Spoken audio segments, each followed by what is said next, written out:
इसरो ने बताया है कि भारत का संचार उपग्रह GSAT-24 फ्रेंच गुयाना के कोरू प्रक्षेपण केंद्र से 22 जून को लॉन्च किया जाएगा।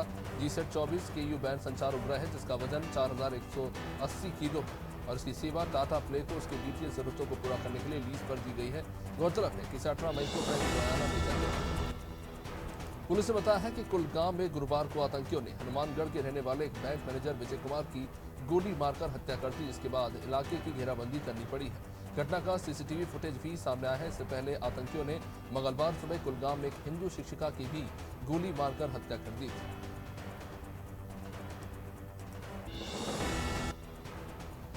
बिहार के मुख्यमंत्री नीतीश कुमार ने बुधवार को ऐलान किया है कि राज्य में जातीय जनगणना कराई जाएगी। उन्होंने प्रेस वार्ता में कहा कि पटना में हुई सर्वदलीय बैठक में सर्वसम्मति से निर्णय लिया गया है कि बिहार में जातीय जनगणना को तय समय में पूरा किया जाएगा। उन्होंने बताया है कि जातीय जनगणना कराने के लिए अधिकारियों और कर्मचारियों को ट्रेनिंग दी जाएगी। प्रधान वैज्ञानिक सलाहकार अजय कुमार सूद ने एक इंटरव्यू में कहा है कि निजी भागीदारी को और आगे बढ़ाने के प्रयास के तहत सरकार जल्दी ही नई अंतरिक्ष नीति लाएगी। उन्होंने बताया कि परामर्श हो चुका है और अंतरिक्ष नीति का अंतिम संस्करण आगे की जांच के लिए जल्द भेजा जाएगा। उन्होंने कहा कि अगले 2 सालों में हमारी अपनी SpaceX होगी। तेलंगाना के मुख्यमंत्री के चंद्रशेखर राव ने महिला विश्व बॉक्सिंग चैंपियनशिप 2022 में स्वर्ण पदक जीतने वाली 25 वर्षीय बॉक्सर निखत जरीन को 2 करोड़ देने की घोषणा की है। राज्य सरकार ISF जूनियर वर्ल्ड चैंपियनशिप में गोल्ड मेडल जीतने वाली ईशा सिंह को भी 2 करोड़ देगी। तेलंगाना CMO के मुताबिक दोनों को राज्य में एक प्लॉट भी दिया जाएगा। पंजाब के DGP VK भावरा ने गायक सिद्धू मूसेवाला की हत्या की जांच के लिए गठित विशेष जांच दल का बुधवार को पुनर्गठन किया। इस नई 6 सदस्यीय SIT में नए IGP PAP Jaskaran Singh, AIG AGTF Gurmeet Singh Chauhan और SSP मानसा गौरव तुरा सहित 2 नए सदस्य होंगे। इससे पहले गठित SIT के 3 सदस्यीय टीम। अधिकारियों के मुताबिक ED ने मनी लॉन्ड्रिंग मामले में पॉपुलर फ्रंट ऑफ इंडिया और उससे जुड़े एक संगठन रिहैब इंडिया फाउंडेशन के कम से कम 33 बैंक अकाउंट्स को कुर्क कर दिया है। इन खातों में 68 लाख से भी अधिक की राशि जमा है। अधिकारियों के अनुसार PFI के 23 खातों में 59,12,51 रुपए रिहैब फाउंडेशन के हैं और 10 खातों में 9,50,000 जमा। तो बिहार में जातीय जनगणना होने के फैसले पर RJD नेता तेजस्वी यादव ने बुधवार को कहा कि यह बिहार के लोगों की जीत है। उन्होंने कहा कि बिहार एक पिछड़ा और गरीब राज्य है, इसलिए जनगणना में मदद के लिए केंद्र सरकार को भी आर्थिक रूप से सहयोग करना चाहिए। तेजस्वी ने कहा कि ये सर्वे बिहार की जनता के हित में। आप नेता संजय सिंह ने बीजेपी नेता के ईश्वरप्पा के खिलाफ राष्ट्रीय ध्वज के अपमान को लेकर पुलिस में शिकायत दर्ज करवाई है और उन्हें गिरफ्तार किए जाने की मांग की है। दरअसल ईश्वरप्पा ने कहा था कि भगवा ध्वज का हजारों वर्षों से सम्मान किया जाता रहा है और राष्ट्रीय स्वयंसेवक का झंडा ही एक दिन राष्ट्रीय ध्वज बनेगा।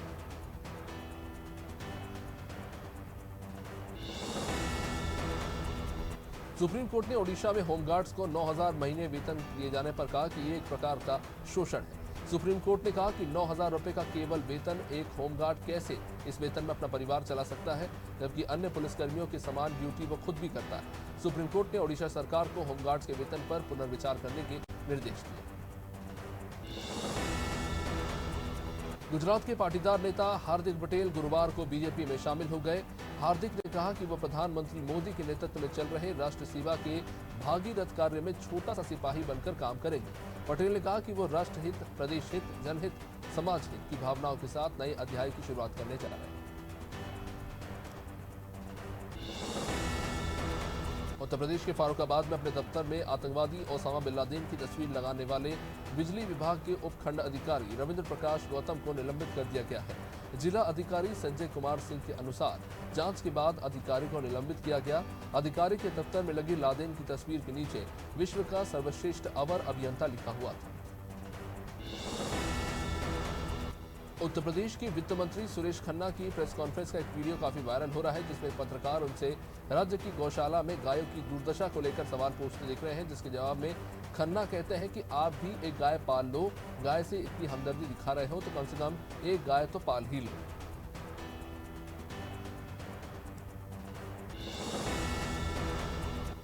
एक सीसीटीवी फुटेज सामने आया है जिसमें गायक के कथित तौर पर सीने में दर्द की शिकायत के बाद कोलकाता के एक अस्पताल में ले जाने से पहले होटल के कॉरिडोर में चलते नजर आ रहे हैं। इस वीडियो में निधन से पहले के एक ऑडिटोरियम में परफॉर्मेंस के बाद गले में तौलिया डालकर चलते हुए दिख रहे हैं।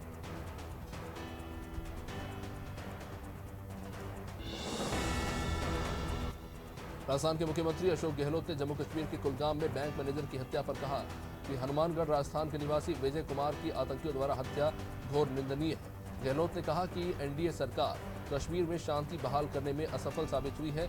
हमारे नागरिकों की इस तरह आतंकियों द्वारा हत्या बर्दाश्त नहीं की जाएगी। महाराष्ट्र के उप मुख्यमंत्री अजित पवार ने गुरुवार को कहा कि कोविड मामलों में गिरावट को देखते हुए राज्य में शराब की होम डिलीवरी जल्द ही बंद कर दी जाएगी। इसके लिए गृह विभाग ने आबकारी विभाग को पत्र लिखा है। गौरतलब है कि राज्य सरकार ने कोविड लॉकडाउन के दौरान लाइसेंस प्राप्त शराब की दुकानों को होम डिलीवरी की अनुमति दी थी।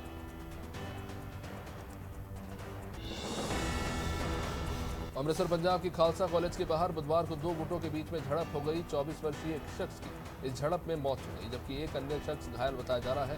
पुलिस के मुताबिक कॉलेज के बाहर हुई झड़प के दौरान गोलीबारी भी हुई थी। पुलिस के अनुसार स्थिति फिलहाल नियंत्रण में है और ये गैंग वॉर का मामला नहीं।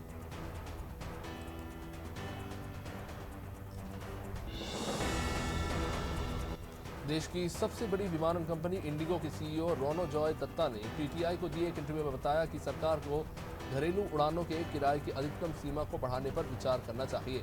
दत्ता के अनुसार मौजूदा हालातों में जेट फ्यूल की कीमतों में वृद्धि को देखते हुए सरकार को इस बारे में सोचने की जरूरत है।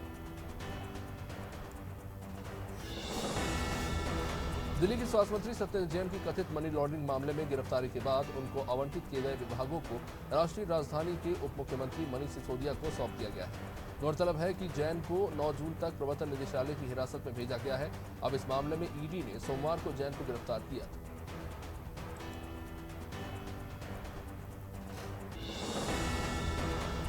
मनी लॉन्ड्रिंग मामले में गिरफ्तार दिल्ली के मंत्री सत्येंद्र जैन से पूछताछ के दौरान वकील की मौजूदगी की अनुमति देने वाले निचली अदालत के फैसले को ईडी ने गुरुवार को दिल्ली हाई कोर्ट में चुनौती दी। गौरतलब है कि जैन को 30 मई को गिरफ्तार किया गया था और उन्हें 9 जून तक ईडी की कस्टडी में भेजा गया है।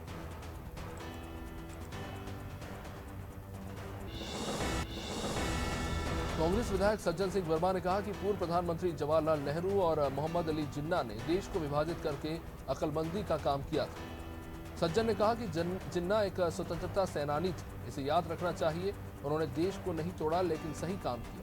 वर्मा के अनुसार बीजेपी प्रचार कर रही है कि अगर कोई मुसलमान है तो वो स्वतंत्रता सेनानी नहीं है। राजस्थान कांग्रेस द्वारा आयोजित 2 दिवसीय राज्य स्तरीय कार्यशाला को संबोधित करते हुए मुख्यमंत्री अशोक गहलोत ने कहा कि हमारा संपर्क जनता से कट गया। उन्होंने कहा कि हमने अगर अपना कर्तव्य नहीं निभाया, अगर हमने अब संघर्ष नहीं किया तो जनता हमें माफ नहीं करेगी। गहलोत ने कहा कि यह सच है कि कांग्रेस और देश का डीएनए एक है। उत्तर प्रदेश के वित्त मंत्री सुरेश खन्ना ने कहा कि अगर सब्जी की महंगाई पर ज्यादा चिंता की जाए तो किसान इसे बोना बंद कर देंगे, इससे सब्जियां महंगी हों। उन्होंने कहा कि सब्जी से जुड़ी महंगाई किसान, खेती से जुड़े लोगों को लाभान्वित करती है। लोग पहले पेट्रोल डीजल और फिर सब्जी पर उतर आते हैं। सब्जी की महंगाई पर ज्यादा चिंता नहीं करनी चाहिए। दिल्ली के मुख्यमंत्री अरविंद केजरीवाल ने गुरुवार को कहा कि मैंने कुछ महीनों पहले ही बता दिया था कि केंद्र सरकार स्वास्थ्य मंत्री सत्येंद्र जैन को फर्जी मामले में गिरफ्तार करेगी। उन्होंने कहा कि इसी विश्वसनीय सूत्र ने उन्हें बताया कि मनीष सिसोदिया को भी जल्दी ही एक फर्जी मामले में गिरफ्तार किया जाएगा। उन्होंने कहा कि हम सबको एक साथ गिरफ्तार कर लीजिए। गायक केके का मंगलवार को निधन होने के बाद उनकी ऑटोप्सी करने वाले डॉक्टर ने बताया है कि केके के हृदय में ब्लॉकेज आए थे। डॉक्टर के अनुसार केके की बाईं ओर की मुख्य कॉर्नरी धमनी ब्लॉक हो गई थी। कॉन्सर्ट के दौरान अत्यधिक उत्साह के कारण उनका ब्लड फ्लो रुक गया था, जिसके चलते हृदयघात से उनकी मौत हो गई।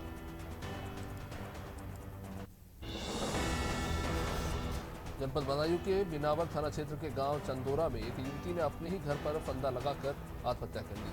बताया जा रहा है कि पुलिस से प्रताड़ित होकर इस युवती ने फांसी लगाकर अपनी जान दे दी।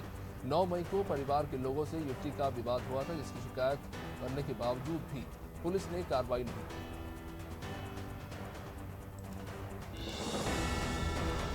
जनपद बदायूं में थाना इस्लामनगर क्षेत्र में एक युवती के सिर पर गोली मारकर हत्या करने की कोशिश की गई। बताया जा रहा है कि प्रेमी ही प्रेमिका को गोली मारकर फरार हो गया था। ये आरोपी गुड़गांव से युवती को बाइक से बदायूं लेकर आया था।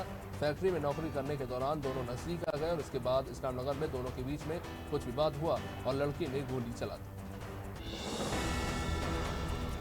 बिजनौर में 26 मई को एक बेरहम पति ने रिश्तों को तार-तार करते हुए अपनी ही पत्नी को मौत के घाट उतार दिया और पहचान छिपाने के लिए लाश को गन्ने के खेत में 3 फीट गहरे गड्ढे में खोदकर दबा दिया। पकड़े जाने के डर से वो दिल्ली भाग गया था। हालांकि जब आरोपी पति दिल्ली से वापस लौटा तो पुलिस ने उसको पकड़ लिया। आरोपी के अनुसार पत्नी दिल्ली में रहने की जिद करती थी, लेकिन गाँव में ही रहना चाहता था और इसके लिए विवाद। तो मुस्लिम समुदाय के लोगों ने नूपुर शर्मा के खिलाफ कार्रवाई की मांग की। दरअसल पिछले दिनों भाजपा प्रवक्ता नूपुर शर्मा के द्वारा एक टीवी चैनल में डिबेट के दौरान पैगंबर मोहम्मद साहब के खिलाफ आपत्तिजनक बयान देने के मामले में मुस्लिम समाज काफी आक्रोशित है और इसे लेकर बड़ी संख्या में सिडनी की छापारा में मुस्लिम समाज के लोगों ने इकट्ठा होकर थाने में ज्ञापन सौंपा। देवरिया जनपद की पुलिस ने मदनपुर थाने के गोला बाजार में छत पर सो रहे युवक की हत्या की गुत्थी को सुलझा लिया। एसपी संकल्प शर्मा ने बताया कि हत्या दरअसल लव ट्रायंगल के चलते की गई थी। गोला बाजार में छत पर सोते हुए पति की हत्या दरअसल उसी की पत्नी ने अपनी बहन, अपने प्रेमी और अपने प्रेमी के दोस्त के साथ मिलकर की थी। एटा में पुलिस ने ट्रांसफार्मर और विद्युत लाइन चोरी करने वाले गिरोह का पर्दाफाश किया। पुलिस इंटेलिजेंस विंग और सर्विलेंस टीम ने संयुक्त रूप से कार्रवाई करते हुए कुल 6 बदमाशों को पकड़ा है। गिरफ्तारी के दौरान पुलिस के साथ हुई मुठभेड़ के बाद आरोपियों से भारी मात्रा में हथियार भी बरामद हुए।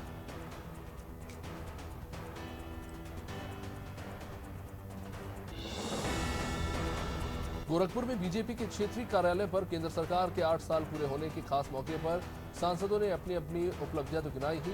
गोरखपुर सदर सांसद रवि किशन ने भी कहा कि सरकारी योजनाओं को जमीन पर उतारा जा रहा है। इस सरकार में गलत काम करने वालों को कोई बढ़ावा नहीं है। शिक्षा, रोजगार और उद्योग का विकास हुआ।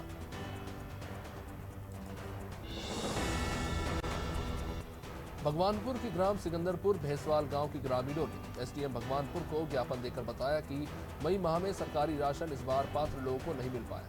उन्होंने बताया कि पिछले कई सालों से राशन डीलर लोगों को राशन नहीं देता। बताया कि राशन डीलर फ्री राशन कभी कभी वो भी बहुत कम मात्रा में लोगों को देता था और लोगों के साथ अभद्र व्यवहार भी करता। हरिद्वार में हजरत शाह शहीद उर्फ काठा पीर के सालाना उर्स पर होने वाली अव्यवस्थाओं के संबंध में मुख्यमंत्री को सामाजिक कार्यकर्ता मोहम्मद सलीम ने शिकायती पत्र भेजा है। सालाना उर्स पर होने वाली अव्यवस्थाओं के संबंध में मुख्यमंत्री को एक शिकायती पत्र प्रेषित किया गया। उर्स में पूरे हिंदुस्तान से हिंदू, मुस्लिम, सिख, ईसाई और लाखों अकीदतमंद दरगाह पर आते हैं। जांजगीर में जेजेपुर थाना क्षेत्र के ग्राम ओडे केरा में पुलिस ने नाबालिग लड़की के साथ छेड़खानी करने के मामले में एक आरोपी को गिरफ्तार किया। आरोपी जीजा ने अपनी साली को घर में अकेला पाकर उससे जबरदस्ती करने की कोशिश की। इसके बाद पीड़िता की शिकायत पर पुलिस ने आरोपी जीजा को गिरफ्तार कर लिया।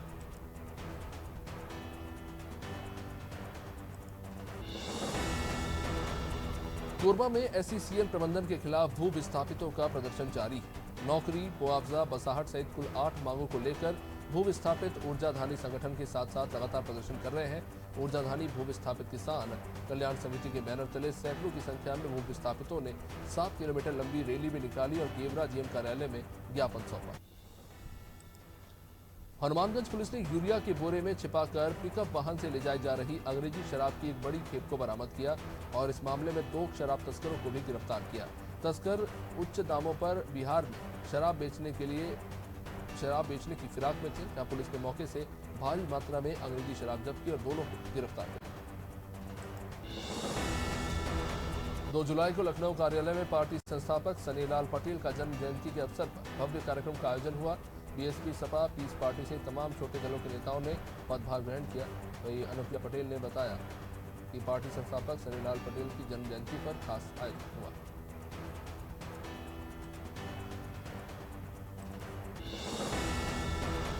पति पत्नी के विवाद के चलते पति ने फांसी लगाकर आत्महत्या कर ली। यह पूरा मामला विकासखंड पलेरा के अंतर्गत आने वाली ममहोरी कला थाना क्षेत्र का है, जहां ग्राम मवई में हुए पति पत्नी के विवाद के चलते पति ने फांसी लगाई।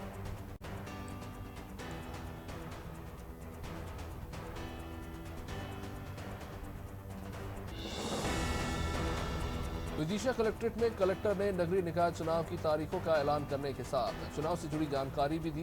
विदिशा जिले में 3 नगर पालिका और 3 नगर पंचायतों में चुनाव होंगे, जिसे लेकर 11 जून से नामांकन फॉर्म भरे जाएंगे। 22 जून को नाम वापसी की अंतिम तारीख है। प्रचार प्रसार के बीच पार्षदों के चुनाव के दौरान होने वाले खर्चों पर भी निगरानी रखी जाएगी। मुगल बादशाह अकबर से लोहा लेने वाले वीर योद्धा महाराणा प्रताप का जन्मोत्सव शौर्य यात्रा के रूप में मनाया गया। करणी सेना के तत्वाधान में आयोजित इस यात्रा को और सभा में सामाजिक कुरीतियों और आर्थिक आधार पर आरक्षण की मांग को लेकर आवाज बुलंद की गई। पुरुषों ने राजपूताना साफे बांधे तो महिलाएं भी राजपूती परिधान पहने हुए महाराणा प्रताप के जयघोष करते नजर आए। एसएसीएल कुसमुंडा विस्तार परियोजना से प्रभावित बरकूटा गांव के ग्रामीण काफी परेशान हैं। खदान में कोयला खनन के लिए पिछले 15 दिनों से हेवी ब्लास्टिंग की जा रही है। इससे गांव के दर्जनों बोरवेल धंस गए हैं। इतना ही नहीं, दूषित पानी की सप्लाई से भी ग्रामीण काफी गुस्से में हैं और उन्होंने प्रबंधन के खिलाफ नारेबाजी करते हुए खदान को बंद करने की मांग की है। चारधाम यात्रा के कारण धर्मनगरी हरिद्वार में यात्रियों की भारी भीड़ देखने को मिल रही है। जिले में गंदगी भी काफी ज्यादा बढ़ गई है। ऐसे में नगर निगम को काफी परेशानी हो रही है। अब इस बीच सफाई कंपनी कासा ग्रीन के कर्मचारी प्रदर्शन करने में जुट गए, क्योंकि इन्हें 3 महीने से तनख्वाह नहीं मिली है, जिसके चलते शहर की सफाई व्यवस्था बुरी तरह से चरमरा गई। मालवा के गौरव इंदौर के विकास में एक और नया अध्याय जुड़ने जा रहा है। यहां इंडिया का सबसे बड़ा इंटरनेशनल एयरपोर्ट बनने वाला है। इंदौर के रहवासियों के साथ मध्य प्रदेश के लोगों को भी इंटरनेशनल एयरपोर्ट की सौगात मिलने का रास्ता साफ हो चुका है, जिसकी स्वीकृति केंद्र सरकार ने दे दी है, जिससे इंदौर भोपाल के साथ आसपास के जिलों के लोगों को भी इंटरनेशनल फ्लाइट की सुविधा आसानी से मिल सकेगी। यूपी में विधानसभा चुनाव में मिली करारी हार के बाद कांग्रेस में मंथन का दौर चल रहा है। राजधानी लखनऊ में 2 दिवसीय नवसंकल्प शिविर का आयोजन हुआ, जिसमें प्रदेश के सभी कांग्रेस पदाधिकारी जुटे थे। खास मौके पर कांग्रेस महासचिव प्रियंका गांधी ने कार्यकर्ताओं को पार्टी की मजबूती का पाठ पढ़ाया और साथ ही कार्यकर्ताओं में जोश भरने की भी कोशिश की।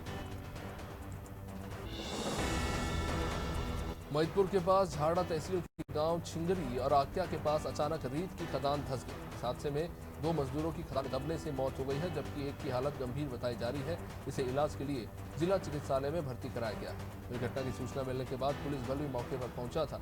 तहसीलदार विनोद कुमार शर्मा ने स्थिति का जायजा लिया।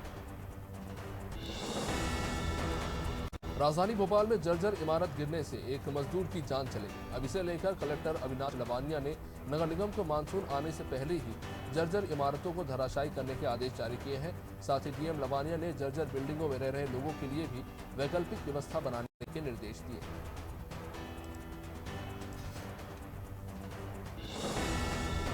भोपाल के भूमाफिया रमाकांत विजयवर्गीय को जिला न्यायालय ने उम्र कैद की सजा सुना दी है।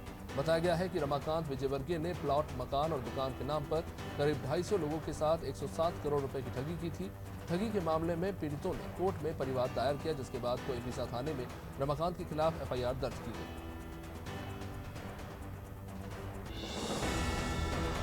उत्तराखंड में चंपावत उपचुनाव की मतगणना 3 जून को होगी और इस चुनाव में बीजेपी प्रत्याशी सीएम पुष्कर सिंह धामी और कांग्रेस प्रत्याशी निर्मला गहतोड़ी के बीच सीधा मुकाबला है। मतगणना से पहले कांग्रेस प्रदेश सरकार पर जमकर हमलावर है, जिसको लेकर कांग्रेस सरकार पर कई आरोप भी लगा रही है।